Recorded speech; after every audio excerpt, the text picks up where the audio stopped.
زيناتات تግራይ ستريم ميديا انهو بفلما ارئيسተ ዜና مغلا مننتا نغزيو زيتفلت تنقسقاسيت كتزور امشيا ودب ሳልሳይ ወያነ ትግራይ حدوش مغلصي اوصيوم اب ድንበራት ምዕራብ ትግራይ ዝግበር ውግ ሕድሕድዩ ተባሂሉም أمريكا بقرن أفريقيا تخطلو زلا دبلوماسياوي يكون بوليتيكاو منقسقاس كليسا نلومي نايديو من كالوتن زيناتات حزنا لكم لنا لايك بمقبار جمرو سناي مكتتال تمال مشيت عبا السمايات كتما مقال كاب درون وصاي من النتا نجزيو زي تفلت تنقسقاسي كتزور أمشيام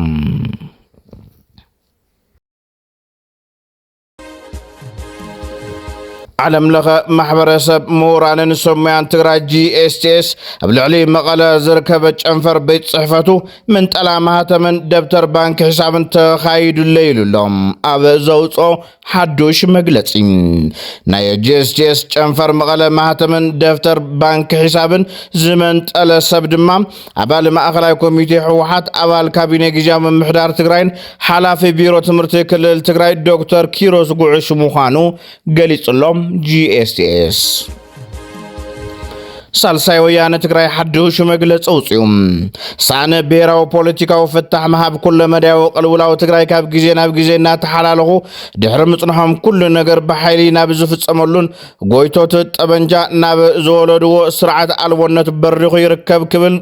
ገሊጽሎ ወድበ ሳልሳይ ወያነ ትግራይ ከሙጽይቱ ግዳማዊ ትግራይ ተቃላዕነት አዝዩ ብዘጋድድን ደጋው ተጻባአት ኃይልታት ንኽምዝምዝዎ ዕድል ብዝፈጥርን ተጻባአትን ተነሓናሃትን ዕጡቃት ኃይልታት ተፈጢሮም እዮም ዘብዕን ሓላውን ብሔረ ትግራይ ከኸውን ዝነበሮ ጦርኖፍ ናይ ጸጥታ ኃይሊ ብምብትታን መስርሒ ጎይቶ ጠበንጃ ብምግባርን ድሌታት ካብ ኃይል በፍጻም ንቡር ናብ ዝኾነሉ ዓዘቕቲ የምጥፍፋ ተረግሪግና ለና ክብል ገሊጽሎም اب ድንበራት ምዕራብ ትግራይ ዝግበር ውግ ሕድሕድ ተባሂሉም እዚ ተባለ ትግራይ አቤላ ብዝብል ዘተን ክትዕን ተሳተፍቲ መድረኽ TPM እዮም ታላይ ብዙሕ ስለ ናይ ሚድያ ዓድ ስለ ዘይራኸበና ሓዛ አርሚ ሰርዓ ዝብዙሕ ደቂ ምዕራብ ትግራይ ወልቀቶት እዮም ተምዞዝ ደመቀ ዝውድወለ ኃይሊ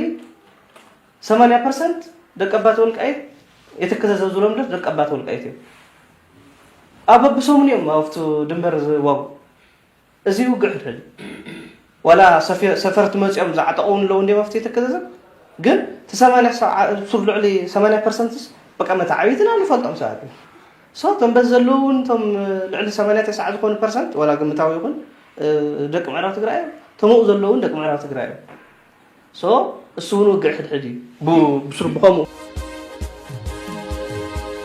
أنصار سرعة بلصقنا برات العلوك واقع كابز مسرت نويح زي قبرم جنبار حد نتزو عفار زتسمي عطو حيليم اوشت حتصير وان نايت واقعان بوليتيكوان عامو عبيو تباهيلوم نززولا ميدياتات شعبية خوينن بكونيريل إبراهيم عثمان علي زمر حيليم عطوقات ملشا كل العفار إثيوبيا ترنفو نعتقاو آلسي ملو مدلواتهم آصافهم أبا جنبار عصب عسكرهم بحاجز إيرترا نوغ تداليوم كم زلو تفليتم كابز قداي كيوطانا جنرال باج عدبالي دهر من رقع مصحفو نإيرترا تحنيوم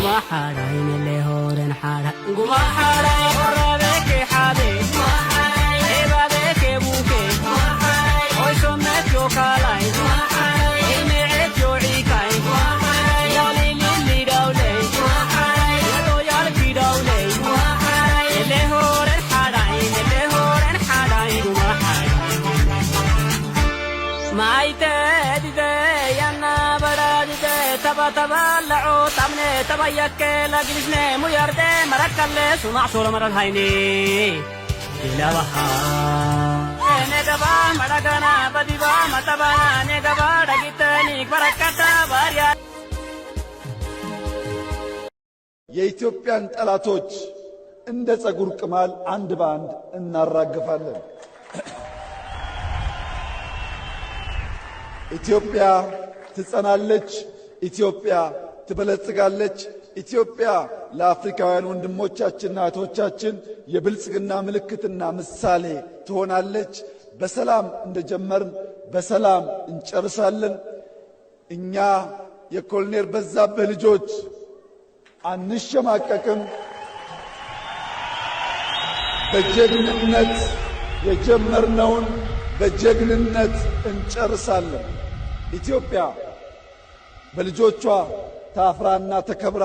ለዘላለም ትኑር። ፈጣሪ ኢትዮጵያና ሕዝቦቿን ይባርክ። እጅግ አድርጌ አመሰግናለሁ።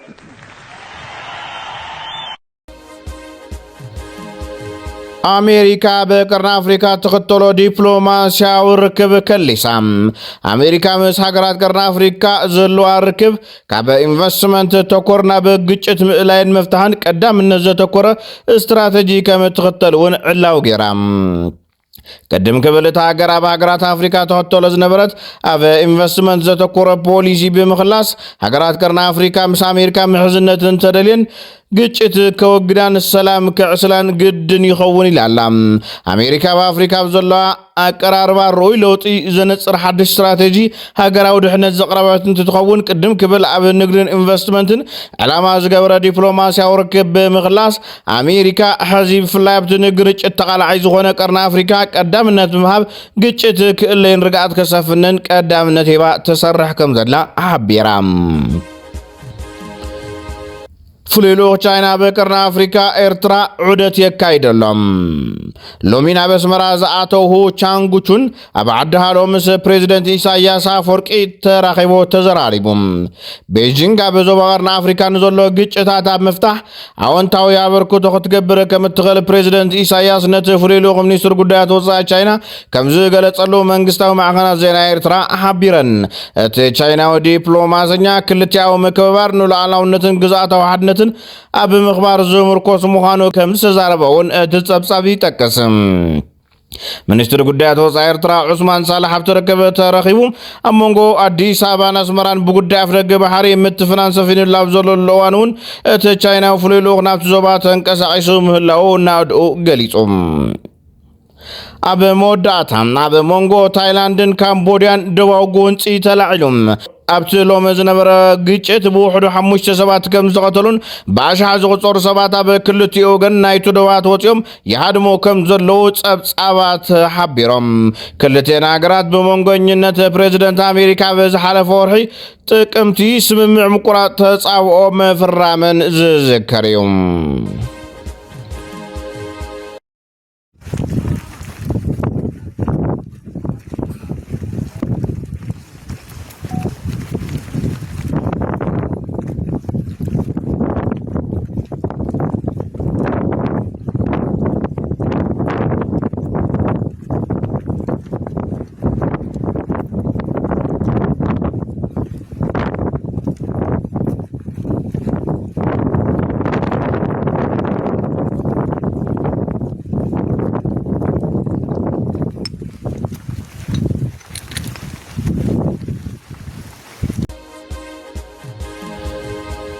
ክብራት ተኸታተልትና ነሳዕ ዝሓዝናዮም ዜናታት ነዞም ተኸታተልኩም ይመስል ነይሮም ንምክታልኩም ኣመስጊና